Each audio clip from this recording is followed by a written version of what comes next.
Hi పిల్లలు, detective Ramu the case of missing blue pencil first ఎపిసోడ్కి స్వాగతం. ఈరోజు లిటిల్ బ్లాసమ్ స్కూల్లో ఒక కొత్త ఉదయం. మన మినీ డిటెక్టివ్ రాము తన చక్కటి నీల్ బ్యాగ్తో క్లాస్లో అడుగుపెట్టాడు. అక్కడే ముందరి బెంచ్ వద్ద చిన్న మీరా నిశ్శబ్దంగా కన్నీళ్ళు తుడుచుకుంటూ కనిపించింది. రాము వెంటనే ఆమె దగ్గరికి వెళ్ళి అడిగాడు, ఏ మీరా, ఎందుకు ఏడుస్తున్నావు, ఏమైంది? మీరా అటు ఇటు చూసి, రాము, నా బ్లూ పెన్సిల్ కనిపించడం లేదు. చాలా ఇష్టం నాకు ఆ పెన్సిల్. అయితే నా డిటెక్టివ్ క్యాప్, నా డిటెక్టివ్ లెన్స్కి పని పడిందనమాట. వెంటనే మ్యాగ్నిఫైయింగ్ లెన్స్ బయటికి తీసి వేసుకొని రాము తన కళ్ళను సన్నగా చేసి డిటెక్టివ్లా క్లాస్ మొత్తం గమనించసాగాడు. అప్పుడే నేల మీద చిన్న పెన్సిల్ షేవింగ్స్ కనిపించాయి.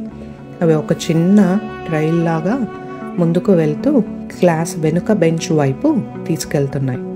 రాము చిరునవ్వుతో ఇలా అన్నాడు, క్లూ నెంబర్ 1 దిస్ వే అంటూ వెనక బెంచ్ దగ్గర రాము మరో క్లూ కనుగొన్నాడు.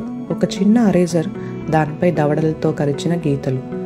రాము మెల్లగా ఇలా అన్నాడు, ఇది సాధారణ కేసు కాదు, ఎవరో బాగా గిల్టీగా ఫీల్ అవుతున్న కేసు లాగా ఉంది. అప్పుడు రాము గమనించాడు, రాజు అనే అబ్బాయి చేతులు వెనక్కి దాచుకొని నిలబడి ఉండడం, ముఖమంతా టెన్షన్, కళ్ళల్లో భయం.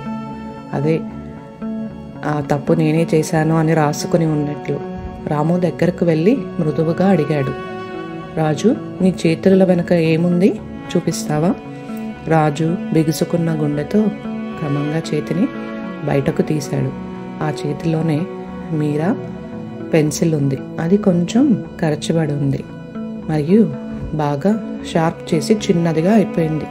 రాజు కన్నీళ్ళు పెట్టుకుని అన్నాడు, క్షమించు రాము, అడగకుండా తీసుకున్నాను.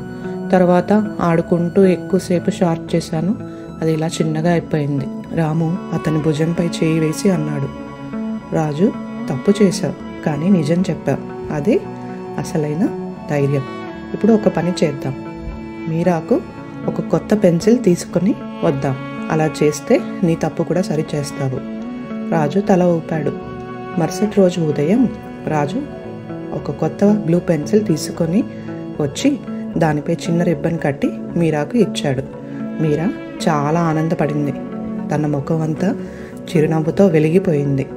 రాము గర్వంగా తన డిటెక్టివ్ టోపీని సరిచేసుకొని కేస్ క్లోజ్ అని ప్రకటించాడు. ఎవరి వస్తువైనా తీసుకోవాలి అంటే ముందుగా అడగాలి. తప్పు చేసినా నిజం చెప్పడం మంచిది.